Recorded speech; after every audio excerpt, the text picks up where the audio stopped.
Olá, estamos aqui para mais um episódio do Vozes Maternas.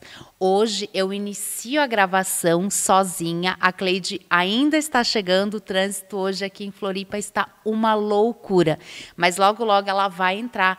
Então, durante a programação, durante o programa, ela vai participar. E hoje eu tenho a honra de receber a Cláudia Machado. Ela é mãe da Vitória e ela é representante comercial. Seja muito, mas muito bem-vinda a mais um episódio. Obrigada, Ivete. Obrigada pelo convite. Estou muito feliz de estar aqui para poder compartilhar toda essa experiência que eu vivi na maternidade solo. Então, você traz para a gente hoje um tema muito lindo, que é a maternidade solo. Eu tenho certeza que muitas mulheres, muitas mães se identificam. Quem não viveu isso não tem ideia, não tem noção do quão difícil é. Eu falo por mim porque eu vivo uma maternidade, mas eu tenho o meu parceiro, meu companheiro, meu esposo, o pai da minha filha está comigo o tempo todo. E eu não consigo imaginar de verdade assim, como seria se eu tivesse que estar sozinha para cuidar dela. Então, acho que trazer esse tema, falar sobre isso é fundamental, porque cada vez que a gente conversa, assim, eu tenho contato com muitas mães, muitas mulheres, e muitas são mães solo. E a gente não consegue ter uma real noção do que é viver uma maternidade solo. Então, queria que você falasse um pouquinho sobre isso, como foi isso, como é esse desafio no começo, porque pelo que você contou, para a gente, foi muito cedo, a Vitória era bebezinha ainda quando você ficou mãe solo. E como foi esse processo, essa transição? Bom, eu fui casada durante 11 anos com o pai da Vitória. E assim que ela nasceu, ela tinha uns 8 meses, eu resolvi que eu queria seguir sozinha. É até engraçado, que ninguém casa pensando em se separar. Então, quando ela nasceu, a gente vive muito a maternidade. Exatamente. Muito. Então, às vezes, a gente esquece realmente do casamento. Isso é um dos erros que acontece. Então, quando ela nasceu, eu vi que, assim, nossa, não tinha mais aquela conexão, com o meu ex. Então, resolvi que queria ficar sozinha. E foi um baque para muitas pessoas. E um ato de muita coragem também, Exato. Como mulher, como mãe. Porque já é difícil a gente, como mulher, se ver sozinha.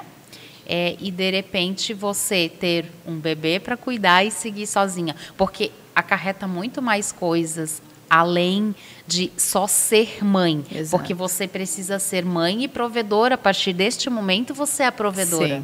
Sim, exato. Por mais que eu imagino e acredito que ele tenha auxiliado, continue te auxiliando, mas enquanto você está sozinha, você é a maior provedora. Exato. Então, foram fases bem difíceis e desafiadoras, porque quando eu me separei, muitas pessoas perguntaram: voltou para a casa dos teus pais? Não, eu segui minha vida morando sozinha com a Vitória, que tinha 8 meses, e foi um desafio imenso, porque era sempre sozinha para fazer tudo. Claro que a minha rede de apoio eram meus pais, e quando eu precisava, eles me ajudavam. Então, é só quando eu pedia alguma coisa, mas vivi sozinha. Ela estava doente de madrugada, era eu cuidar da casa dela, levar para a creche, fazer comida, tudo sozinha. Então, e de 15 em 15 dias eu levava ela para o pai dela. Sim. Mas assim, foi muito desafiador, momentos que eu chorei muito. E eu tive um bloqueio que eu não conseguia pedir muito ajuda dos meus pais, porque parecia que eu estava incomodando, era um peso. Não, mas a filha é minha, então eu não pedia. E aí tu imagina, eu todos os dias, e chegava final de semana ainda com o filho e tal. Eu sei, muitas pessoas passam por isso. Muitas mães, às vezes, que vêm de outros estados e não têm família próxima. Então, a maternidade, ela não é tão leve assim, até quando a gente tem um companheiro. porque a gente precisa... O mais difícil hoje que eu acho é educar. Né? O resto tu dá jeito, tu vai, tu levanta, tu tem que atender a criança, tu leva para a escola, mas o educar é difícil. É difícil. Já é difícil quando estamos, né, temos alguém do nosso lado, então quem dirá sozinha, né? Exato. Nós vamos interromper agora, a Cleide chegou, ela vai vir para cá e já seguimos. E agora sim, então, a Cleide chegou, né, um pouco atrasada hoje. Quem andou em Floripa nesta quinta-feira, assim, ó, foi bizarro, foi bizarro. Foi, com certeza, gente. Muito bom dia, boa tarde para a hora que vocês estão nos ouvindo. Mas eu vou dizer para vocês que hoje, eu precisei de muito equilíbrio emocional para conseguir chegar aqui. Não foi só o trânsito. Hoje foi dia de aprovação mesmo, para dizer assim, tu tem equilíbrio emocional mesmo?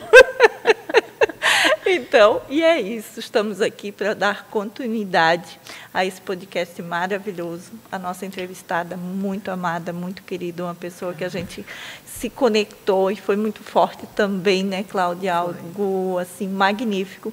Mas vamos dar continuidade aí a esse maravilhoso podcast. Seja muito bem-vinda aqui. Receba o meu carinho, que com certeza a Ivete já deve ter passado, mas receba esse carinho agora. E me fale um pouco mais como é que era essa sua rotina, esse seu lado, de como você passava, como você superou esses desafios. Bom, como eu estava falando para a Ivete, obrigada, Cleide, pelo convite também. Então, foi só eu e a Vitória, né? Eu e a Vitória, quando eu precisava de alguma ajuda, quando a Vitória tinha que ir para o hospital, eu acabava pedindo ajuda para minha mãe. Mas, como eu falei para a Ivete, às vezes muitas mães mudam de estado e não têm rede de apoio, que no caso são os pais, né? Os avós. Eu tinha, mas mesmo assim eu tinha um bloqueio de pedir ajuda, né? Estou incomodando. E eu tive que fazer terapia para aprender a pedir ajuda, né? Era uma coisa que eu não conseguia. Então, eu abracei tudo sozinha. E aí ficou muito mais difícil. Porque eu não conseguia chegar, às vezes, numa sexta-feira, num sábado, e pedir, pai, mãe, pode ficar com a Vitória para eu descansar? Eu não fazia isso. Então, é uma das coisas que as pessoas precisam aprender, as mães precisam aprender a pedir ajuda. E lembrar que os nossos pais ainda são os nossos pais. Exato. Porque muitas vezes, provavelmente em algum momento, você já passou por isso. Eu sei que a Cleide passou, eu passei, eu ainda estou num processo de inverter o jogo. Nós nos tornamos também, queremos nos tornar pais, mães dos nossos pais. E quando a gente faz isso, em vez da gente ainda pedir ajuda, a gente ainda precisa dar conta deles. Sim, exato. E aí você não... E aí mesmo, como que vai ficar a tua filha, entendeu? Como que vai ficar você? Porque você não vai dar conta de tanta responsabilidade física e emocional. Porque é uma carga emocional é absurda. Porque a carga física, tu vai deitar, descansar, ok. Mas e a emocional? É bem isso aí mesmo. E eu quero pegar 2 ganchos que vocês falaram aqui.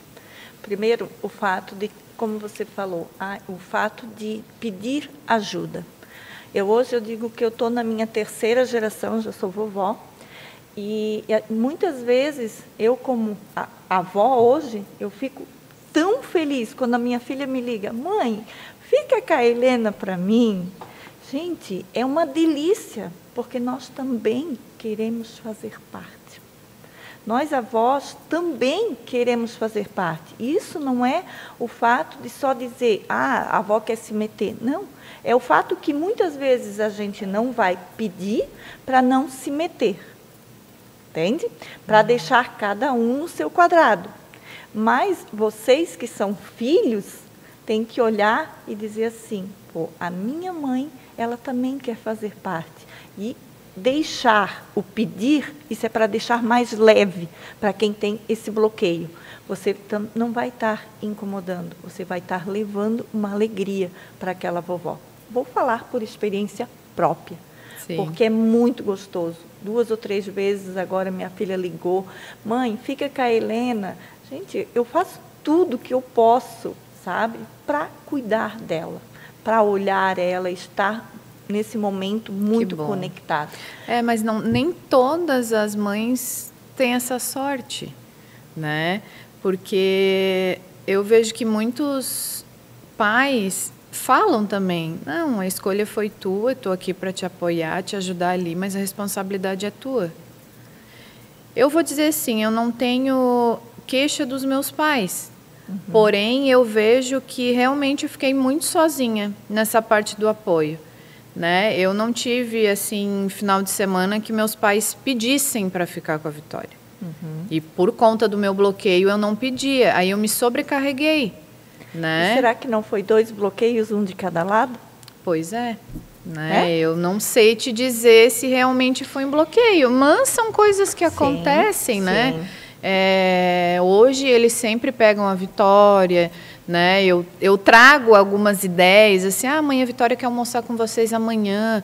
Hoje eu consigo levar a Vitória mais. Mas isso tudo foi um processo, né? De internalização, né? Então, tu imagina ali, eu tive depressão quando eu fiquei mãe solo, porque a filha doente, tinha o meu trabalho, que na época eu trabalhava muito. Eu viajava, por ser representante comercial, eu viajava muito. Então, às vezes, até viajando, eu tinha que deixar a Vitória na casa dos meus pais, porque eu chegava muito tarde. E aí o meu pai me apoiava, né? Porque meu pai é meu chefe também. Então, ele disse, se tu for chegar tarde, eu pego a Vitória. Ele me dava esse apoio quando eu estava trabalhando. Sim, né? Mas fora isso... Fora isso, não. Então, quando a Vitória começou a crescer, eu nunca esqueço, assim, ela devia ter uns 4 anos, que ela disse para mim assim, você só trabalha. E aquilo doeu. Uau. Doeu, porque realmente assim, né? Eu era workaholic, assim, eu trabalhava muito, viajando, às vezes ficando até a noite em hospital, atendendo, e no fim eu deixava ela, né? E eu comecei, quantas pessoas passam por isso? De ter que deixar o filho, muitas vezes, em período integral, que depois de um tempo, a Vitória saiu do período integral o ano passado, em abril do ano passado. E aí volta o que é o amadurecimento e o tempo passar e o processo. Porque eu deixei ela foi com 1 ano de idade. Até na época era o colégio, meu pai conhecia o dono do colégio lá em Palhoça, que só podiam aceitar a criança desfraldada. A Vitória não estava desfraldada ainda. Mas ele aceitou por conta de toda a situação. Não, minha filha se separou, ela precisa trabalhar. E aceitaram a Vitória com fralda. Ela tinha 1 ano. E aí a Vitória, desde 1 ano de idade até 6 anos, ela ficou integral na escola. Era das 8 da manhã às 6 da tarde. Almoçava na escola, fazia lanche na escola. E foi um período assim que hoje eu vejo assim, como é dolorido. E quantas mães precisam, porque tem horário, trabalham CLT, precisa estar lá. E esse é um outro assunto, gente, assim, como regras trabalhas para mãe. Não cabem. É absurdo, gente. Já começa, absurdo. Já começa pela amamentação. Que a OMS determina 6 meses exclusivos. A mãe com 4 meses ela tem que voltar. Ou seja, se ela tem que voltar com 4 meses, tá tudo errado. A partir dos 3 ela precisa começar a introdução alimentar ou mamadeira. E aí a criança não vai continuar mamando, porque ela não vai conseguir dar conta. Não dá. Então, assim, já diverge ali. Né? Você não consegue. Então, assim, não é reclamar. Às vezes eu vejo assim, nossa, eu não posso reclamar, né, de barriga cheia. Porque eu tive privilégios, né? Eu trabalho com meu pai, então eu conseguia, mesmo trabalhando muito, correndo atrás, porque quem é comissionado, gente, a gente não consegue parar. Sim. Só que existe uma coisa que depois que eu me converti, que eu me batizei, que eu comecei a estudar muito a Bíblia, nós não podemos ter 2 senhores. Nós não podemos ser muito do dinheiro, né?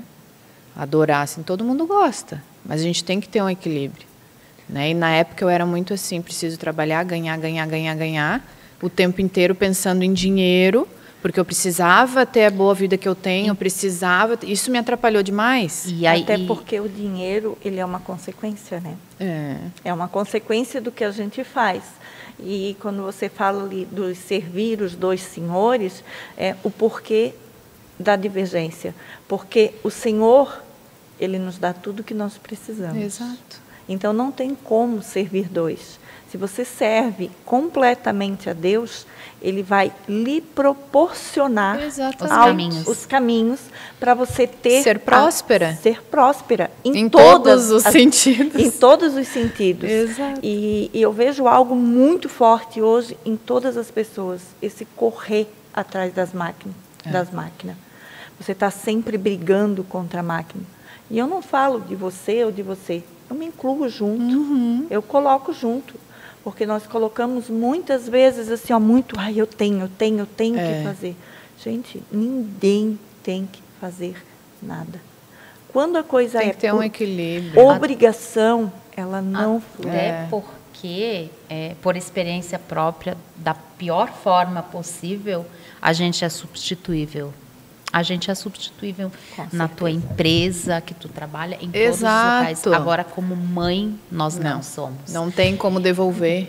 O tempo. Não tem como. Porque esse lance do trabalho cabe muito nesse tema, porque quantas pessoas precisam, como eu disse, trabalhar CLT, fazer a sua carga horária, chegar em casa 6, 7 horas com seu filho e ter que dar conta de lanche para o outro dia, tem que dar conta de janta, tem que dar conta de tudo. E aí você não consegue brincar meia hora que seja. Gente, e o tempo de qualidade? Então, assim, tá tudo errado. Com certeza. Infelizmente, a gente não tem muito o que fazer, né? Nesses casos, as pessoas que precisam trabalhar ali às 8 horas por dia. Tem ainda quem trabalha em comércio que abre sábado. Sim. Sábado, domingo, ou agora nessa época de Natal, então nossa, nem se fala, um caos, né? Sábado e domingo até.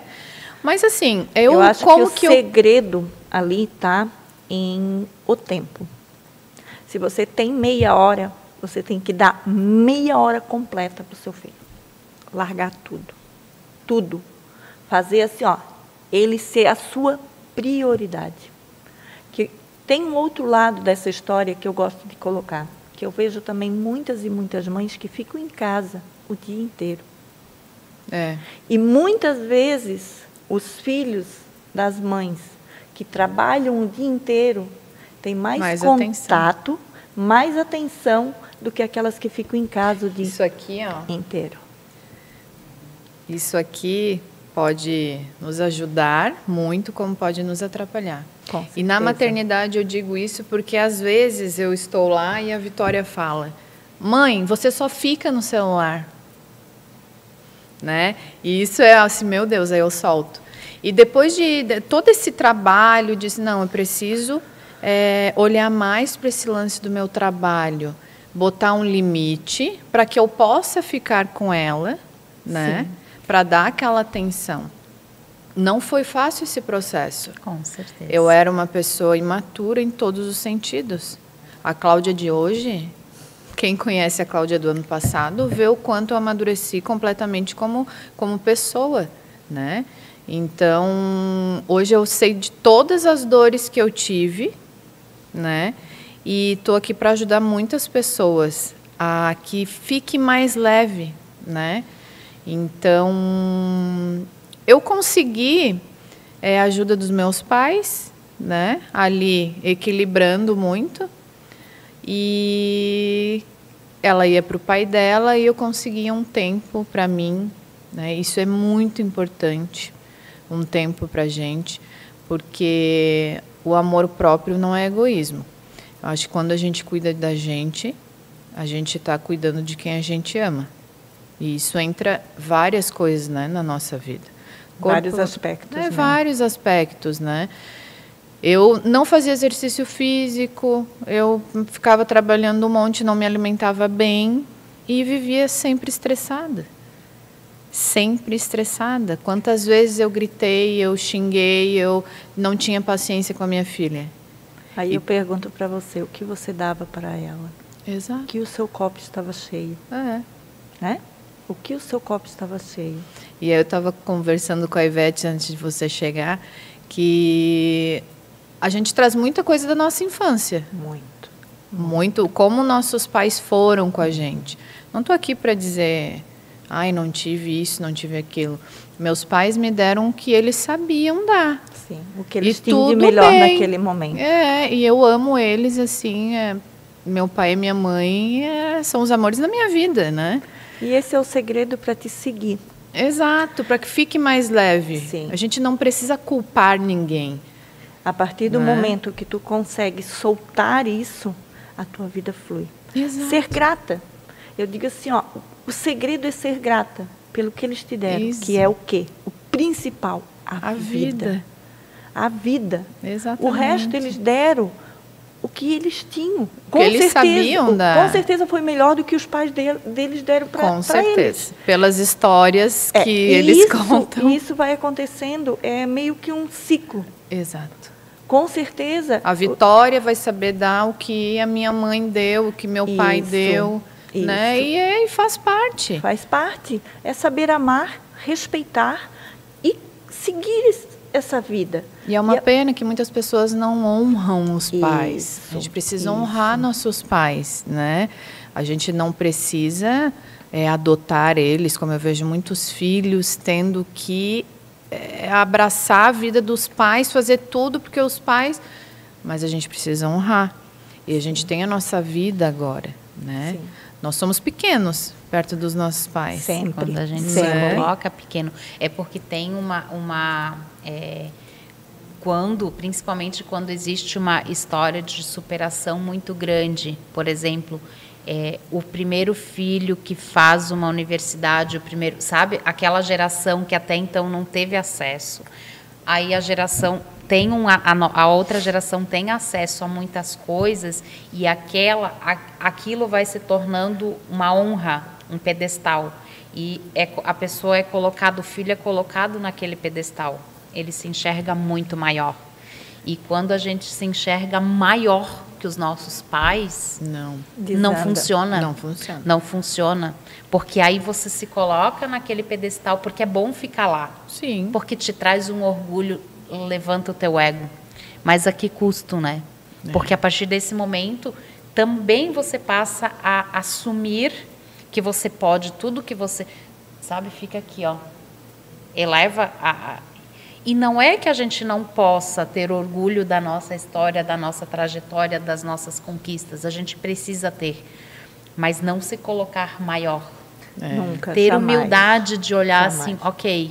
Eu estou aqui, posso ter conquistado muitas coisas Saber sozinha, mais, ter mais exato. Conhecimento, mas eles vão ser sempre maiores. Exatamente. É engraçado isso que tu falou, que eu lembrei que quando, há anos atrás, eu dizia, meu irmão nasceu numa época muito melhor que a minha. Eu dizia, e aí hoje eu disse, gente, e daí? Né? Porque na época que eu nasci, meu pai tinha 18 anos e a minha mãe tinha 29. Então, estão casados até hoje. E meus pais eram muito simples, né? E lembro de histórias de abrir a geladeira, ter só uma garrafa de água, uma panela de arroz. E eu não sabia o que era um McDonald's. Eu não sabia, imagina, não, pizzaria. Minha mãe disse que a gente fazia massa de pizza em casa, botava um atum em cima e era isso que tinha. Sim. Meu irmão tem 26 anos, né? Ele nasceu numa época muito melhor, eu falava. Ele ia para McDonald's, aí às vezes ele dava umas reclamadas assim, o que tu quer reclamando? Tu já tinha videogame, tu tinha isso, tu tinha aquilo. Eu assim, e pensando hoje em tudo isso que eu falava, parece que era uma coisa que me machucava. Eu disse, não, eu preciso resolver isso. Sim. Porque são fases diferentes, né? Igual eu com a minha filha, eu tenho só ela, mas e se eu tiver um outro filho?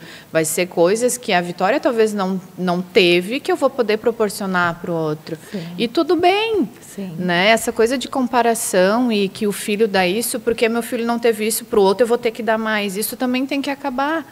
porque a gente acaba acostumando os filhos da gente em tudo muito. A Vitória chega em casa para mim, ai mãe, quando que tu vai me dar um celular? Gente, uma criança de 8 anos com celular, não acho que válido. Com certeza. É a minha percepção como mãe. Não vou dar um celular para ela, ela só tem 8 anos e hoje a gente sabe como que está a internet, né? A gente sabe que está perigoso. Então, tudo isso vem da educação. Não é fácil educar, porque tu vai educar de um jeito, aí a criança vai para a escola, tem outras crianças que têm outra educação, ela já vem com, assim, onde que tirou isso? Que mania é essa? Aí vai para casa da avó, a avó deixa olhar YouTube. Então, essa parte do educar é muito difícil. Como eu te disse, o acordar de madrugada, o comer comida fria, eu faria tudo de novo. Porque é uma fase que vai passar. Agora, tu ter um ser ali que depende de ti que você uma é o vida guia, inteira. Né? Que você é o guia deles. É uma vida inteira, que nem eu com meus pais. Eu tenho 36 anos e até hoje, né, eu converso com eles e tal, e eles estão sempre me cuidando, eles querem que eu sempre seja bem. E eu sei que a Vitória vai ser assim. Todos os filhos, a gente vai ter um filho para a vida inteira. Exato. Então, Filho é uma eterno. escolha que muitas pessoas... A minha mãe até comenta hoje, ela tem eu e meu irmão, e ela assim, se eu fosse hoje em dia, eu não teria nenhum filho. Porque realmente tem muitas pessoas hoje que não querem ter filho, e tudo bem. E é engraçado, eu já digo hoje, que a minha experiência, hoje, eu já olharia e dizia, eu teria mais filhos. Teria mais. Teria mais. Tem quantos filhos? Eu sou mãe de 3, né? 3? Tenho um anjo e 2 filhas, né? Mas a mais nova foi muito turbulenta e pela minha gestação também, né? Que foi a gestação de alto risco, o médico me pediu para fazer levedura. Ele me chamou e chamou meu esposo e perguntou, quem que vai encerrar isso aqui? Antes foi algo muito assim, não foi nem por escolha, né? Sim. Foi pelas gravidez muito de alto risco. Então, ele assim, encerre antes que dê problema maior. Sim. Então... E tu teria mais? Sim, hoje eu teria, com a minha mentalidade de hoje. Talvez na época você já pensaria que não. Na época ali, quando eu sabe passei... que as pessoas me perguntam, e aí? Porque hoje eu encontrei uma pessoa maravilhosa, né? Meu noivo, Rodrigo. E ele abraçou nós duas, e eu, com meus pais falam assim, eu já gostei dele de início por ele ter abraçado a Vitória e sempre incluindo ela nas viagens e tal. E a gente sabe que mãe solo sofre por essa questão. Quem vai querer uma mãe com filho? Né? A gente falando isso é um de pouco mães, de crença também. Sabe? E tu sabe que eu tinha isso comigo? Eu disse, é uma crença. É uma crença. Por quê? Por que não? Né? O porquê não? E existe, eu gosto de trazer essas coisas das crenças para a gente cortar ela e esmiuçar, sabe? Existe alguma mãe na face da Terra que é mãe solo e que foi bem sucedida com outra pessoa? Sim. Existe. Então, existe. Então, isso é uma crença. É uma crença que nós alimentamos, tá? E eu falo porque eu vim de uma família assim que, meu Deus, se alguém engravidasse quando era solteira, era aquele... imagine, a minha idade era já feio. bem... Não era feio, era horrível. Era ela praticamente expulsa da família, sabe? Anulada. Não, e não podia ser mãe solteira. Deus o livre. Ou engravidar quando eu vejo pela minha namorado. avó. Minha avó engravidou do meu pai com 42 anos. Ela era virgem. Com 40 anos naquela época, professora, interior do interior, conheceu o meu avô com 20 e poucos anos, é aqui. Sim. E aí, na época, né, contando as histórias assim, a minha avó engoliu a seco o casamento, viveu os seus 50 e poucos anos de casada ali, mas engraçado, eu não via minha avó feliz no casamento. Sabe? O meu avô é uma pessoa maravilhosa, só que ele tem os defeitos dele. Sim. E às vezes os defeitos dele ela não conseguia suportar. Não. Era defeito que para ela era muito sério. E então, imagina aí, daí minha mãe falava assim, imagina naquela época se a tua avó vai ficar solteira com 42 anos com um filho, era feio.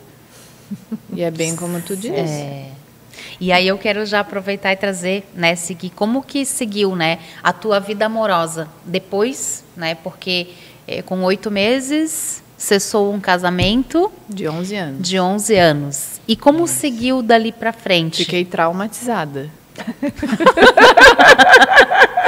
Gente, todas as mães que se separam falam, é a mesma fala. Nunca mais eu vou casar.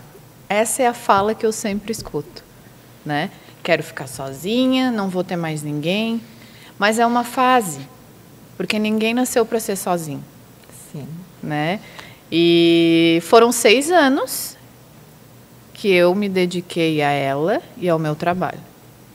Acho que era até invertido, ao meu trabalho e a ela. Né? E isso é maravilhoso, assumir as nossas fragilidades, né? Vulnerabilidades. E aí trabalhava igual louca, deixava ela com meus pais para trabalhar, e ai, corre isso e aquilo. E aí? Eu deixei meu bem mais precioso em segundo plano. E isso há pouco tempo atrás me machucava bastante, mas eu aprendi a me perdoar.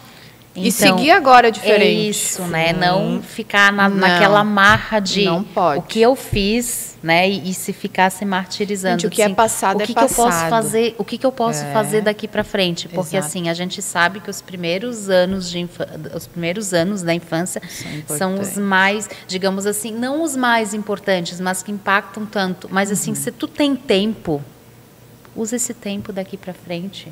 Né? Não ficar, ai, porque eu fiz isso.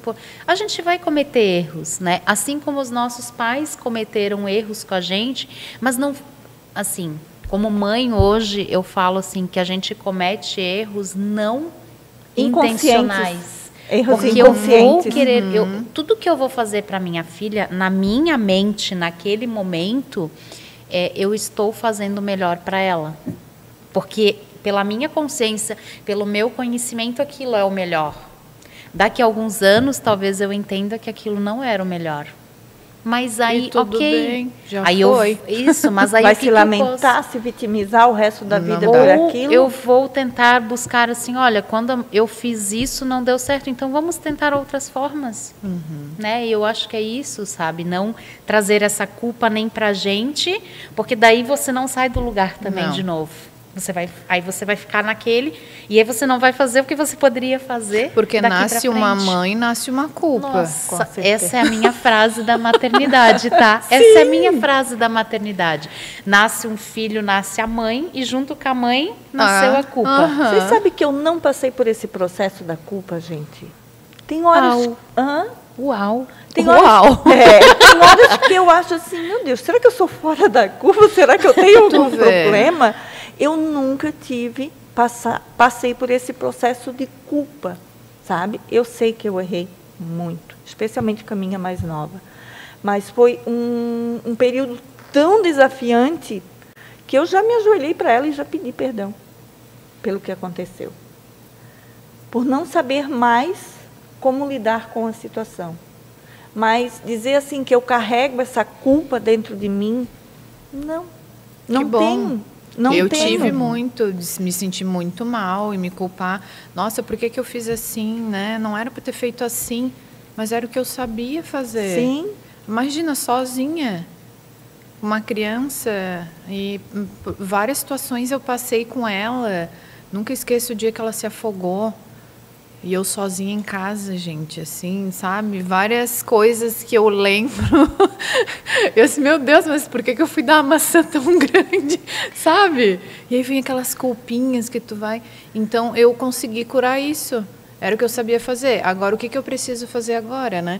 E voltando à tua pergunta, eu fiquei traumatizada um bom tempo. Eu pensei, não, agora eu vou ficar sozinha, vou cuidar dela, vou trabalhar, e é isso. Nunca fui uma pessoa de sair muito, né? Graças a Deus, porque eu acho que festa, essas coisas não fazem mais sentido para mim. E na época que eu separei, claro, eu saía um pouco para ver gente, né? Sim. Tu se sente meio que, liberta. Então, tu acaba fazendo algumas coisas erradas. Não tive muitas pessoas que eu conheci. Nesses 6 anos, se eu conheci 3 pessoas, foi muito. Eu sempre fui muito reservada, graças a Deus. E nunca apresentei ninguém para minha filha, né? E É porque você nunca foi também, nunca foi numa expectativa de encontrar alguém. Porque você tinha se fechado, Me fechei. né, neste, se não quero mais. Eu e tinha vou uns amigos meus de sozinha. Curitiba que eles falavam assim, não, tem que encontrar alguém e tal. Eu disse, ai, mas eu não quero, eu tô bem assim. E a gente acaba falando isso, é bem inconsciente. Porque, imagina, a gente atrai aquilo que a gente quer. A palavra tem muito poder, eu né? ficava toda hora, não quero, não quero, não quero. E, na verdade, aquele momento nem era para vir ninguém mesmo, porque talvez eu nem estivesse preparada para receber alguém, né? Sim. E foi bom, 6 anos, trabalhei muito e cuidei da Vitória. Passei por várias situações e aí foi onde eu encontrei o Rodrigo aleatoriamente no banheiro, no fila de um banheiro na Praia Brava em Itajaí. E ele é de São Paulo.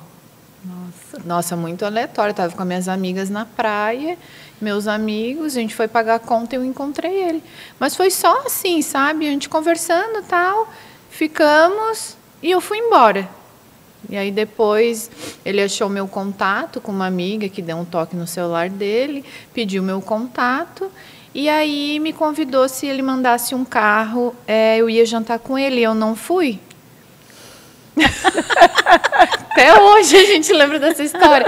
Ele, se eu mandar um carro te buscar, você sai jantar comigo? E eu, não, estou de pijama. Sabe, por quê? Eu também estava, não quero ninguém, estou aqui. E eu já estava muito decidida com isso. Eu não... Tá, para dizer que eu não sentia falta, tinha momentos que às vezes a minha mãe ia final de semana lá em casa, porque às vezes a Vitória ia para o pai dela, eu ficava muito sozinha. Porque também nesse período, quando a gente separa, os amigos também somem. Sim, muda, né? É porque tu tem essa casal, fase de ter amigos casados. Casal. E aí você já tem uma mudança muito grande. Não sei se para vocês foi assim, mas quando você se torna mãe, por mais que você tivesse muitos, por exemplo, assim, amigos casais, né? Você está casada e você... Só que no momento que você se torna mãe também, some também. Por quê? Porque é uma outra rotina. É uma outra rotina. Ou às vezes não é sumir. Às vezes é a gente que também não quer mais. Sim, porque e não, é outra... não concilia. Eles podem muito mais, outros muito menos, Isso. né? É. E eu digo assim, para mim, eu acho que essa facilidade, nós éramos num grupo geralmente de 4 amigos. E em um ano, os 4 tiveram filho. Então, juntou. Juntou tudo. Todo mundo. Juntou todo mundo, sabe? Ali em um ano todo ele tinha filho. Uhum. Os nossos filhos são assim, diferença de 3, 4, 5 Olha meses só, de diferença. Que legal. E, meu Deus, a convivência deles, a amizade deles também, não só a nossa, a amizade dos filhos continua até hoje. Que legal. Eu não tive isso, então... sozinha de amizade. Sim. E aí, final de semana, às vezes a Vitória não estava, a mãe acabava indo lá para casa ao meu irmão para a gente pedir um sushi, ver um filme, né? Uhum. Teve momentos ali, quando passou 4 anos, 5, tinha momentos que eu chorava bastante. Eu chorava e dizia para minha mãe, meu Deus, será que eu vou ficar sozinha o resto da vida? Aí começou a bater, depois de uns 4 anos, assim. Que eu chorava porque era só aquela minha vida ali. Sozinha. Trabalho e casa se torna desgastante, né? Assim, poxa, não tenho ninguém. E olha as coisas que eu pensava, não tenho ninguém para ir no cinema, sair para jantar, porque esses são os programas que eu amo fazer e é os programas que o Rodrigo ama fazer. A gente adora ficar em casa vendo filme, uma série, pedir uma coisa boa para comer, sabe? E aí eu comecei a sentir falta disso. Aí chorava bastante, até o dia que eu encontrei, assim, como quem não quer nada. Começamos a conversar, ele foi embora e depois de um tempo, 2 meses depois, ele retornou para passar um final de semana, a gente saiu. E ali eu vi que era o homem da minha vida, assim. Que legal. Porque no tempo que a gente se falava, ele sempre perguntava como estava a Vitória, como tinha ido na escola. Eu disse, poxa, que legal, né? E ele é uma pessoa muito religiosa, ele vem de uma família já cristã, né? E ele que me aproximou de Deus, ele é incrível. E ele traz muita paz para a gente em casa, me ajuda com a Vitória, assim, muito. É parceirão mesmo, às vezes vai buscar a Vitória na avó paterna. E é isso. Eu consegui me libertar, me curar, e ele foi uma pessoa que me ajudou muito nesse processo. Quando logo que eu conheci ele, que vai fazer agora em fevereiro 3 anos, né? Eu chorei várias vezes falando para ele o que eu passei. Ele disse, mas não tem que ficar remoendo o que passou. Agora é daqui para frente. E ele foi uma pessoa que me ajudou muito, assim. Ele trouxe essa paz, esse equilíbrio. Um equilíbrio, essa coisa toda. E ele é muito calmo, né? Ele é muito calmo, então eu sempre fui muito agitada, estressada, porque a minha mãe é assim. Minha mãe é muito agitada, estressada o tempo todo. Até meu irmão fala, meu Deus, mãe, tudo se estressa que o negócio não lavou, se estressa. Então eu tinha isso, de sempre às vezes falar gritando, e eu aprendi que nem tudo é assim. Que nem tudo precisa ser resolvido aos berros e gritos. Exato. Existem maneiras mais calmas, mais tranquilas de se resolver, né? E a gente precisa disso, né? Alguém, às vezes, que nos traga o equilíbrio. Eu tenho isso também, assim, com meu esposo. Ele me baixou muito, mas me baixou não no sentido de me puxar para baixo, não, sim, sabe? Mas de me botar assim, tá? Trazer o equilíbrio. Isso, porque ele é aquela pessoa assim, ó, calma, que faz tudo, mas é muito calmo. E eu sou aquela pessoa assim, ó, não posso ver nada, sou fazedora, né? Eu e a Cleide já conversamos muito até nas nossas mentorias, que assim, eu sou aquela pessoa assim que vê as coisas, passa um furacão e quer resolver tudo. E não funciona assim. Especialmente para nós mulheres. Para nós mulheres, nós mães. Eu acho que, né? Nós 3 temos meninas, né? E o nosso mundo cor-de-rosa. Então, eu acho que a gente precisa ser exemplo, especialmente vocês que têm as filhas pequenas ainda. Um conselho, assim, ó, de coração. Verdade. Traze essa calma. Coloque a energia feminina em vocês. Deixem.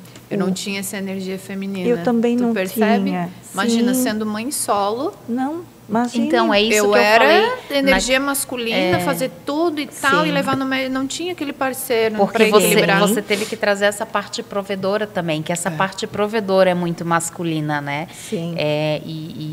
Só que a gente, com as revoluções, né, feministas, a gente perdeu muito isso. Por quê? Porque a gente passou a poder fazer tudo e, a partir do momento, não precisar depender. Só que o que é o depender? Que é diferente da mulher que trabalha, ela ajuda, do que da mulher que precisa fazer tudo, né? Exato. Que precisa sustentar uma casa, que era o seu caso, né? Então, eu digo assim, eu sempre tive um parceiro. O meu parceiro sempre foi muito provedor. No começo, quando nós casamos, eu não trabalhava. Eu só auxiliava ele na nossa empresa. Mas era um auxiliar quando eu podia. Quando eu não tinha nada para fazer dentro de casa, quando eu não... Sabe? Não era uma obrigação. Sim. Depois foi passando a ser uma obrigação. E depois ele passou por um problema de saúde muito sério. E naquilo eu me vi assim, meu Deus, o que vai ser da minha vida? Eu olhei assim. Se ele faltar. Se ele faltar. Uau. A gente já tinha uma filha, eu não trabalhava, a nossa empresa não tinha um rendimento, porque se ele parasse, ia parar tudo. Naquilo eu precisei encarar um trabalho totalmente masculino, que ele precisou passar por uma cirurgia. Eu precisei encarar Ceasa, que é um mundo só de homem, dirigir caminhão. E ali, eu assim, eu preciso montar, fazer algo para mim. Se um dia acontecer alguma coisa, nós vamos passar fome? Porque o trabalho dele era um trabalho muito pesado.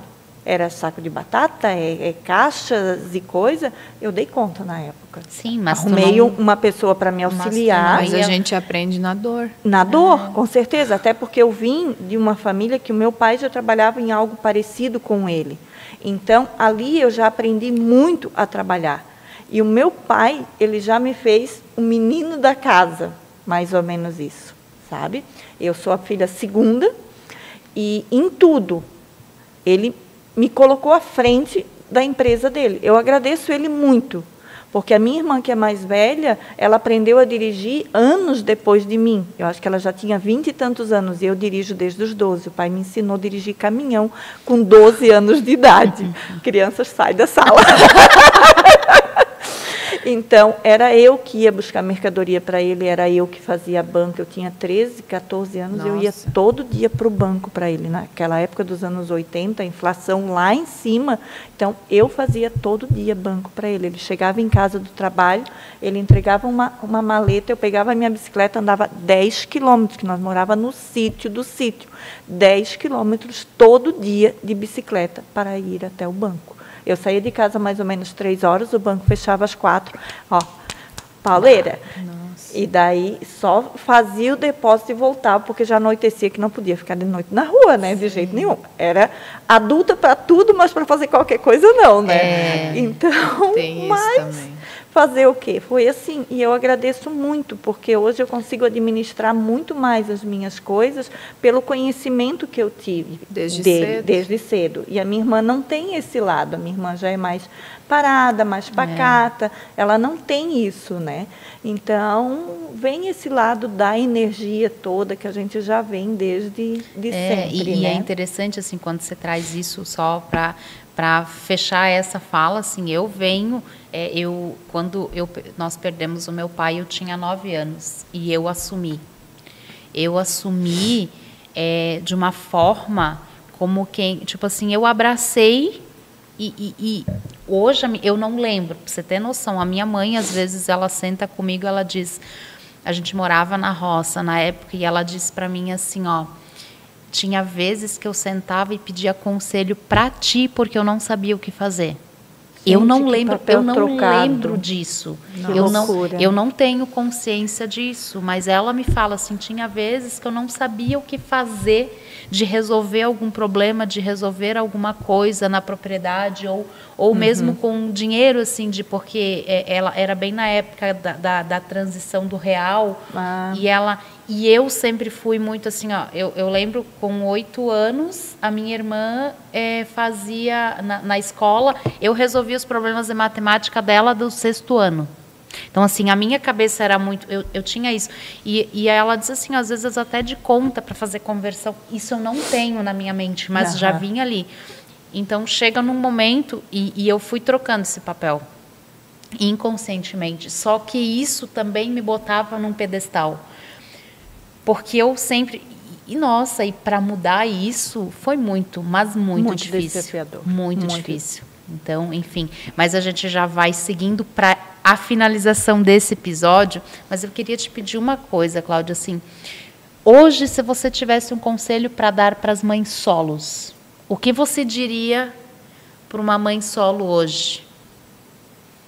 Bom, tem muita coisa que eu gostaria de dizer, né? Mas a mais importante é tirem um tempo para vocês. Porque às vezes a gente vem com aquele pensamento irreal da maternidade perfeita. E só que antes de ser mãe, nós somos mulheres. Então, tire um tempo para você. Tá? Precisa de um tempo. Um hobby, né? O sono é importante. Mas não esqueça que antes de ser mãe, você é mulher. E muitas vezes a gente esquece disso. Acho que o mais importante é tirar um tempo para si. E isso é uma das coisas que a gente sempre traz aqui, né, Cleide?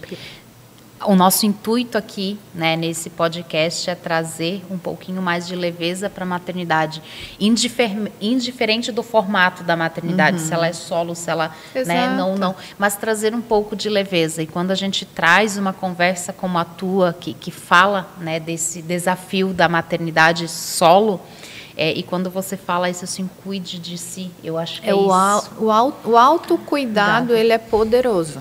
Com certeza. Porque eu gosto de trazer muito aquela coisa que tu só dá para o outro aquilo que tu tem dentro de ti. Exato.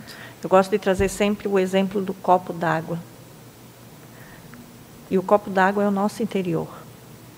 Se o teu copo está cheio... Não importa do que ele está. Ele vai transbordar, ele vai ele está cheio. E agora, se tu quer dar para o teu filho, para as pessoas que estão ao teu redor, amor, carinho, respeito, admiração... te enche primeiro. Encha, porque ele vai transbordar. E vai encher. Ao redor, né? Ao redor. Não dê migalhas ao outro. Muita gente diz que isso é egoísmo. Mas não. Isso é amor próprio. Isso é dar para o outro o que você tem de sobra. Mas não é sobra do resto. Não. É sobra de excelência. De transbordar. De transbordar. É isso aí. Eu acho que a gente poderia continuar aqui falando mais um bom tempo sobre isso.